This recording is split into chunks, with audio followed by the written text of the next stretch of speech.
इस पीढ़ी को सशक्त बनाने के लिए ये 6 चीजें इसे अपनी लाइफ में इसेंशियल ड्यूटीज के रूप में देखना चाहिए। 6 आवश्यक कार्य को क्या बोलते हैं? Essential duties.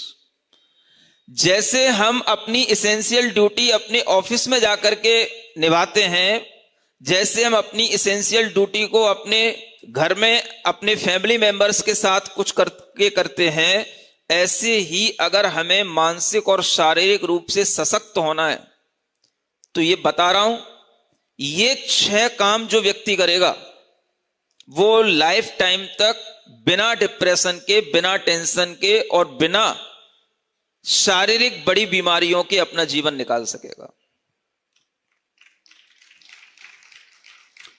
इन 6 चीजों से ही आपके अंदर वो मानसिक शक्ति आएगी जो आपका पुण्य बढ़ाएगी और वही मानसिक शक्ति आपको आगे बढ़ाने में मदद करेगी।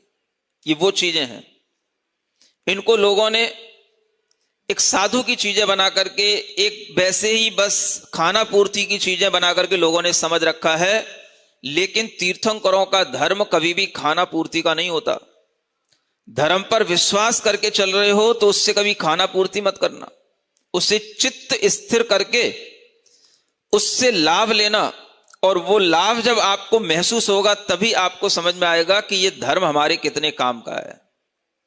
आज तक लोगों ने धर्म को काम का नहीं बनाया। मैं बता रहा हूं आपको, धर्म को काम में लाने का तरीका भी आपको ये सिर्फ बताने का भाव अपने अंदर आता है। बाकी लोगों ने धर्म को एक रिवाज बना रखा है, एक ढकोसला बना रखा है।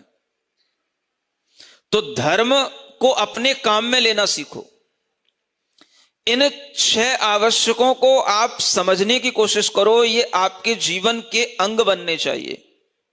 इन्हें अपनी लाइफ में इस तरह से मैनेज करना सीखो कि हम कुछ करें या न करें, लेकिन 6 आवश्यकों को जरूर करेंगे। ये तीर्थंकरों के द्वारा बताया हुआ हमारे लिए उपदेश है। अगर आप तीर्थंकरों को मानते हैं, जैन धर्म को मानते हैं, तो आपको इन 6 आवश्यक कार्यों से अपने आप को लाभान्वित जरूर करना चाहिए। जो बच्चे बाहर पढ़ते हैं, जिन्हें मंदिर नहीं मिलते हैं, जिन्हें कुछ भी धर्म करने का कोई भी साधन नहीं मिलता है, मैं उन बच्चों के लिए भी बताना चाहता हूं। जिनके बच्चे बाहर पढ़ रहे हैं, जिन्हें कभी मंदिर जाने का मौका नहीं मिलता और एक बहाना उनके पास होता है, मंदिर 20 किलोमीटर दूर है, 25 किलोमीटर दूर है, कहीं कहीं तो है ही नहीं। धर्म मंदिर पे डिपेंड नहीं होता। जब भगवान ने हमें सारी प्रक्रिया इंडिपेंडेंट होने की बताई है, तो धर्म हमें डिपेंड कैसे बना सकता है? ये 6 के 6 आवश्यक इंडिपेंडेंट बनाने के लिए हैं, और ये इंडिपेंडेंट रूप से किसी भी जगह पर, किसी भी देश में, किसी भी विदेश में, किन्हीं भी शहरों में, किसी भी लॉज में, किसी भी स्थान पर, या किसी भी तरह की जहां पर ये बच्चे रहते हैं, ऐसे स्थानों पर किसी भी कमरे के अंदर बैठ करके 6 आवश्यक किए जा सकते हैं। सुनते हो? ये बताना है आपको अपने बच्चों को। जो बच्चे घर से बाहर गए हुए हैं और ये कह करके कि वहां पर हम कुछ नहीं कर पाते, हमारे पास धर्म करने का कोई साधन नहीं है, उनको मैं बताना चाह रहा हूं कि ये 6 आवश्यक अपनी पूरी डेली लाइफ स्टाइल में इनको इन्वॉल्व करें। अगर आपको सशक्त बनना है भीतर से, तो आपके लिए धर्म भी होगा, आप मानसिक रूप से स्वस्थ भी रहेंगे, और आपके लिए जो दर्शन आदि का भाव आता है और वो नहीं कर पाते हो, उसके कारण से जो आपके अंदर संस्कार टूटता चला जा रहा है, वो संस्कार भी बना रहेगा, और आप हमेशा हमेशा के लिए तीर्थंकरों की वाणी से जुड़े रहोगे। क्या करना है? इन 6 चीजों को दिन भर में किसी भी टाइम पर कर लेना है, रात में भी किसी भी टाइम पर कर लेना है। 24 घंटे के अंदर हमारे 6 आवश्यक पूरे हो जाएं। ये मैं आपके लिए समझा रहा हूं। साधुओं के लिए तो सुबह के शाम को प्रतिदिन करने ही होते हैं, लेकिन एक हाउस होल्डर को किसी भी टाइम पर वो कर सके और ये 6 चीजों की पूर्ति कर ले। वो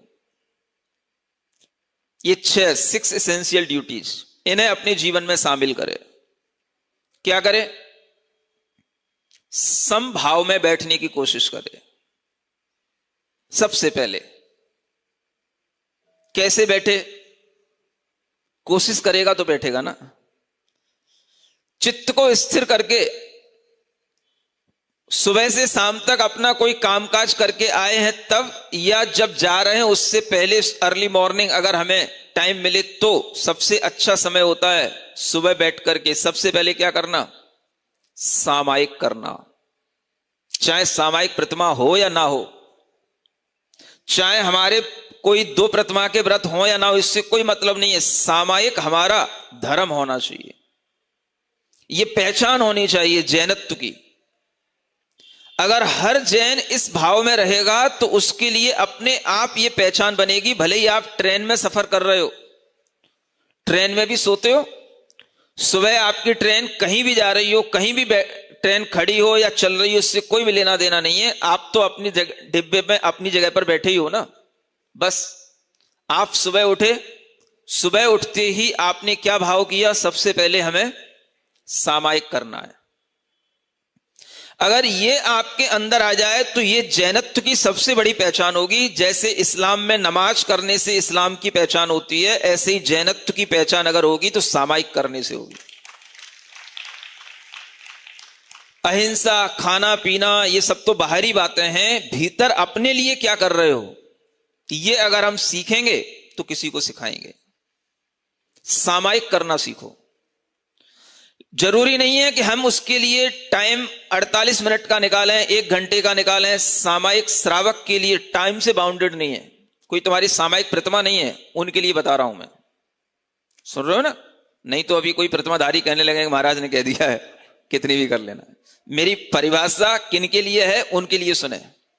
तो सामान्य जो लोग हैं, कॉमन हाउस होल्डर्स हैं, जनरल व्यक्ति हैं, उनके लिए मैं कह रहा हूं ये सामायिक के भाव में वह अपनी इच्छा अनुसार टाइम देख करके, कितने बजे उठा, कितना टाइम मेरे पास है, 20 मिनट है तो 20 मिनट सही है ना, 24 मिनट है तो 24 मिनट सही। 24 मिनट की एक घड़ी कहलाती है। क्या बोलते हैं? एक घड़ी। अगर हो जाए 24 मिनट की एक सामायिक तो इतनी पर्याप्त है आपके लिए। एक घड़ी 24 मिनट की पहले बैठना सीखो, 48 मिनट तो बाद में। क्या सुना? घड़ी से लगा करके बस 24 मिनट मुझे शांत भाव से बैठना है। क्या करना है? शांत भाव से बैठना है। और शांत भाव से बैठ करके 2 काम किए जा सकते हैं। या तो हम नमोकार मंत्र का स्मरण कर लें, हम कोई भी प्रतिमा का स्मरण कर लें, या हम अपनी आत्म तत्व की भावना कर लें कि मेरा शरीर, मेरी आत्मा, ये दोनों भिन्न हैं और मेरी आत्मा इस संसार में शरीर से, कर्मों से, इन जो भाव हमारे अंदर आ रहे हैं, इन भावों से वह ऊपर है, इन भावों से अलग है। ये विचार कर लें बस 24 मिनट के अंदर। क्या फायदा मिलेगा? जो आपके सांसारिक भाव हैं, उन सांसारिक भावों से अपने को छुड़ाने का इससे अच्छा कोई साधन नहीं होता। जैसे ही आप बैठोगे आपको चिंता पड़ेगी बेटी की, बेटे की, पत्नी की, पति की, किसी की चिंता नहीं करना। ये सब संसार के संबंध हैं, इनसे 24 मिनट के लिए मेरा कोई संबंध नहीं है। इसको बोलते प्रैक्टिस ऑफ डिटैचमेंट। ये बहुत जरूरी है आज के समय पर। अगर आप अपने आप को इस आउटर वर्ल्ड के इन रिलेशन से डिटैच करने की आर्ट सीख लोगे तो इनके द्वारा आने वाला जो प्रेशर है उसको आप झेल पाओगे। यह सामायिक का बहुत बड़ा फायदा है। प्रेशर किस चीज का होता है? मम्मी ने कह दिया है बेटा तुझे IITN ही बनना है, मम्मी ने कह दिया है बेटा तुझे डॉक्टर ही बनना है, मैं नहीं बन पा रहा हूं। कुछ देर के लिए मम्मी को भी छोड़ दो, मम्मी भी मेरी नहीं है। फिर प्रेशर कहां से आएगा? नहीं समझ में आया? जो रिलेटिव्स अपने को प्रेशर दे रहे हैं वो मेरे है ही नहीं है। कोई सगे संबंधी 24 मिनट के लिए मेरे नहीं है। मैं सिर्फ आत्मा हूं। मैं अपना स्वयं का संवेदन करना चाहता हूं, मैं इन बाहरी संबंधों से अपने को अलग हटा करके समभाव में आकर के अपने अंदर 24 मिनट के लिए एक इंट्रोस्पेक्शन अपना कर रहा हूं। इसका नाम क्या है? सामायिक, means A state of equanimity इसको बोलते हैं। ये सामायिक का भाव अगर आपके अंदर आएगा तो सारा पीयर प्रेशर आपका बाहर छूट जाएगा, और अगर जिसकी हैबिट होगी तो आपके लिए कितना भी अपने जीवन में प्रेशर आगे बढ़ेगा, आप उस सामायिक के माध्यम से उसको दूर करते जाओगे। ये एक बहुत बड़ा टूल है ये सामायिक, इसको लोग समझते नहीं। पहले कुछ लोग करते भी थे, अब तो सब भूल गए, सिवाय मंदिर में दान पूजा करने के और कोई काम बचा ही नहीं। और इस काम को मैं मना नहीं कर रहा हूं, लेकिन इसकी भी एक क्या अहमियत है वो मैं बाद में बताऊंगा। लेकिन ये पहली चीज जो मुख्य है वो क्या है? अपने लिए, जिससे हमारे जीवन की पहचान है, तीर्थंकरों के द्वारा बताया हुआ ये भाव, सामायिक का भाव। समझ रहे हो? कितनी देर? 20 मिनट, 24 मिनट, मैं कहता हूं 15 मिनट सही, मैं कहता हूं आधी में भी आधी सही। नहीं समझ में आ रहा है? 12 मिनट सही, शुरू तो करो। नहीं समझ में आ रहा? वो बोलते हैं ना, तुलसी संगत साधु की हरे को, क्या बोलते हो, आधी में आधी पुण्य, दुआ याद नहीं आ रहा है, हाँ, आधी में पुण्य आधी हरे कोटि अपराधी। तो आधी घड़ी में भी और आधी कर दो, क्या फर्क पड़ रहा है? लेकिन अपने अंदर ये विश्वास लाओ कि मुझे जो तीर्थंकरों ने कहा है मैं उसका अनुसरण करूंगा, तभी मैं वास्तव में तीर्थंकरों की वाणी से जुड़ करके तीर्थंकरों का धर्म अपने अंदर आत्मसात करूंगा। तो ये काम हर बच्चे, हर बड़े को करना चाहिए। 10 मिनट सही, 12 मिनट सही, समभाव में बैठना। बस ऐसे बैठ जाओ तीर्थंकरों की तरह, चाहे ऐसे बैठ जाओ, चाहे ऐसे हाथ लेकर के बैठ जाओ। 10-12 मिनट उठने के बाद में शांत भाव से बैठो, सिर्फ अपने अंतरंग को, अपने आत्म परिणामों को महसूस करो और अपने शरीर से अपने को भिन्न महसूस करो। बस कोई भी संसार के बाहरी भाव उस समय याद में मत लाओ, बस मैं चैतन्य आत्मा हूं, इतना स्मरण रखो। बस इसका नाम क्या है? सामायिक। ये पहला आवश्यक हो गया, सुनते हो? फिर दूसरा, टाइम निकालो, 24 भगवान का हम नाम स्मरण कर लें। अब मैं आपको शॉर्ट में बताऊंगा हर चीज, क्योंकि आपके पास टाइम नहीं है ना। Very busy man, business man means busy man, है ना, खाली तो अपन ही है। तो 24 भगवान की लंबी स्तुति तो नहीं कह सकता तुमसे कि तुम स्वयं भी स्तोत्र पढ़ना। समझ आ रहा है? तो क्या करना? छोटी सी स्तुति। अगर आपको 24 भगवान के नाम स्मरण हो तो बहुत अच्छी बात है, नहीं हो तो कर लेना। और कम से कम आपको इतना तो सोचना चाहिए, एक जैन होने के नाते हमें कम से कम 24 तीर्थंकरों को दिन में एक बार तो याद करना चाहिए। कितने बिगड़े हुए, कितने घटिया किस्म के जैन हो गए हैं, कितने अज्ञानी ये जैन लोग हो गए हैं जिन्हें 24 भगवान के नाम तक याद नहीं होते। बच्चे भी अगर कभी कर लेते हैं तो छोटे में याद रहते हैं, जब बच्चा 10वीं में 11वीं में पहुंच जाता है तो वो भी भूल जाता है, क्योंकि नाम का काम ही क्या है? क्या मतलब है पाठशाला पढ़ाने से? रटा रटा के पाठशाला में नाम याद करा दिए, चिन्ह याद करा दिए। जब वो 12वीं में आया, ग्रेजुएशन करने लगा, सब भूल गया, काम ही नहीं है कुछ नाम का। तो इन नाम को हम कभी काम में लेते हैं कि नहीं? ये 24 भगवान का नाम स्मरण करने के लिए एक स्तुति हम कर सकते हैं शॉर्ट में। अगर इतना सा बन जाए तो ये भी एक आपकी स्तुति कहलाएगी। सामायिक कर ली, सामायिक के बाद उठे तो क्या किया? आदिनाथ भगवान के चरणों में मेरा नमस्कार हो, अजितनाथ भगवान के चरणों में मेरा नमस्कार हो, संभवनाथ भगवान के चरणों में मेरा नमस्कार हो, अभिनंदन नाथ भगवान के चरणों में मेरा नमस्कार हो। सुमति नाथ भगवान के चरणों में मेरा नमस्कार हो। पद्मप्रभ भगवान के चरणों में मेरा नमस्कार हो। सुपार्श्वनाथ भगवान के चरणों में मेरा नमस्कार हो। चंद्रप्रभ भगवान के चरणों में मेरा नमस्कार हो। पुष्पदंत भगवान के चरणों में मेरा नमस्कार हो। शीतलनाथ भगवान के चरणों में मेरा नमस्कार हो। श्रेयोनाथ भगवान के चरणों में मेरा नमस्कार हो। वासुपूज्य भगवान के चरणों में मेरा नमस्कार हो। विमलनाथ भगवान के चरणों में मेरा नमस्कार हो। अनंतनाथ भगवान के चरणों में मेरा नमस्कार हो। धर्मनाथ भगवान के चरणों में मेरा नमस्कार हो। शांतिनाथ भगवान के चरणों में मेरा नमस्कार हो। कुंथुनाथ भगवान के चरणों में मेरा नमस्कार हो। अरनाथ भगवान के चरणों में मेरा नमस्कार हो। मल्लीनाथ भगवान के चरणों में मेरा नमस्कार हो। मुनिसुब्रत नाथ भगवान के चरणों में मेरा नमस्कार हो। नमीनाथ भगवान के चरणों में मेरा नमस्कार हो। नेमिनाथ भगवान के चरणों में मेरा नमस्कार हो। पार्श्वनाथ भगवान के चरणों में मेरा नमस्कार हो। महावीर भगवान के चरणों में मेरा नमस्कार हो। चतुर्विंशति तीर्थंकरेभ्यो नमो नमः। ये क्या हो गया? ये स्तुति हो गई, स्तवन हो गया। किसका? 24 तीर्थंकर भगवान का।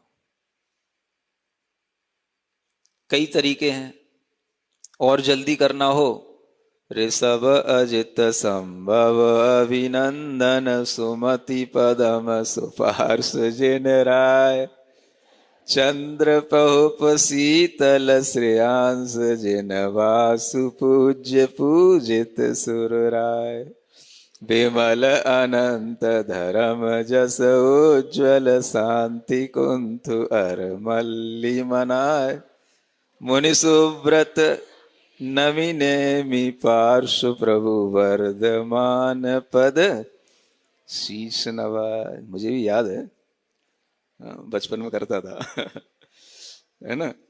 हाँ, तो ऐसे करके 24 भगवान की स्तुति याद कर ली, हो गया ये। ठीक है ना। थोड़ा सा अपने को और अच्छा करना हो, प्राकृत की भी 4 लाइनों में एक स्तुति है छोटी सी, है ना। आदि संवंदे जिणमजियम संभवम अभिनंदन सुमयिम पौम सुपासम चंदम सुविहिम सीयलसेय वासुपूज्यम विमलमणन्तम धम्म पवत्तय धम्मम संतिम कुंथु अरम मल्लिजिणम मुनि सुवयणा हम णमिणेमिम पास पहुम, है ना। ऐसे करके ये 24 भगवान की स्तुति अर्चना पथ में सिंपल से 4 लाइनों में ऐसी लिखी हुई है, प्राकृत भाषा में व्यवस्थित रूप से। समझ रहे हो? 4 लाइनें ये याद हो जाएं। ये क्या हो गई? ये स्तुति हो गई। अब क्या करना? अब किसी एक तीर्थंकर की वंदना कर लेना, है ना। अब ये अलग अलग टाइम पे भी अलग अलग कर सकते हो, जरूरी नहीं सब एक साथ करना, जब टाइम मिल जाए। लेकिन अपने को 6 चीजें पूरी कर लेना। चाहे 3 सुबह कर लो, चाहे 3 शाम को कर लो, चाहे 2 सुबह कर लो, 2 दोपहर में कर लो, 2 शाम को कर लो, 2 रात को कर लो, कैसे भी कर लो। समझ में आ रहा है? फिर क्या करना?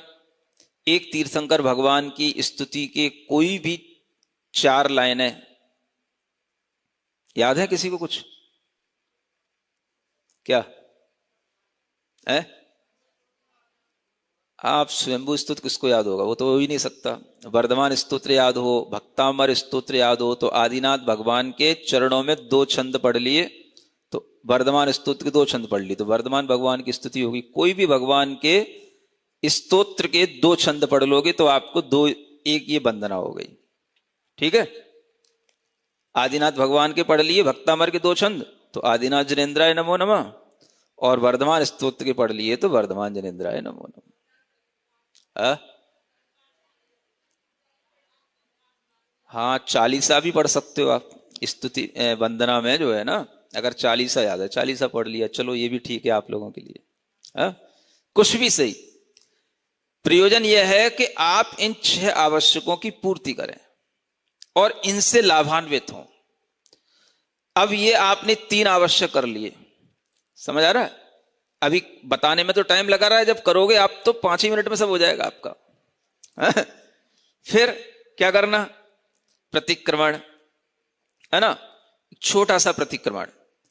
जो दार्शनिक प्रतिक्रमण में अष्टमूल गुण और सप्त व्यसन के दोषों का प्रतिक्रमण बताया गया, सिर्फ उतने 15 पैराग्राफ पढ़ लेना बस। उससे इतना अच्छा भाव आपके अंदर रहेगा कि अगर आप कोई गलत कर रहे हो तो वह प्रतिक्रमण आपको गलत करने का एक ज्ञान देगा कि आपके जीवन में गलत हो रहा है। भले ही आप कर जाओ गलत, कोई बात नहीं, लेकिन वो आपको रियलाइज कराएगा कि आपने गलत किया है, इसका पश्चाताप आपको अच्छे से करना है, ये आपके जीवन की ये गलतियां हैं। इतनी डिटेल में गलतियां एक सामान्य गृहस्थ के लिए और कहीं नहीं मिलेंगी जो उन 15 पैराग्राफ के अंदर है। आपको दार्शनिक प्रतिक्रमण बड़ा लगेगा अगर शुरू से पढ़ोगे तो, उतना पूरा ना पढ़ करके, मैं कहता हूं पूरा मत पढ़ो। कितना पढ़ो?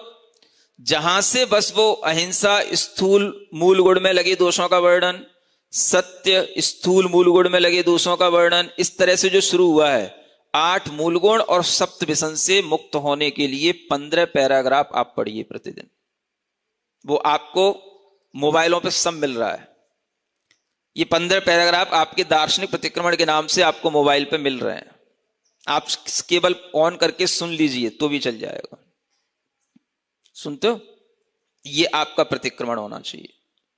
प्रत्याख्यान, प्रत्याख्यान में आप अपने मन के अंदर कोई भी एक भाव कर सकते हो कि आज मैं ये नहीं करूंगा। क्या नहीं करूंगा वो आपके ऊपर है। आप ये भी सोच सकते हो आज मैं 2 घंटे गुस्सा नहीं करूंगा, आज मैं आज के दिन, अब खाने पीने की कहूंगी तो आप फिर जो है कर नहीं पाओगे कुछ भी है?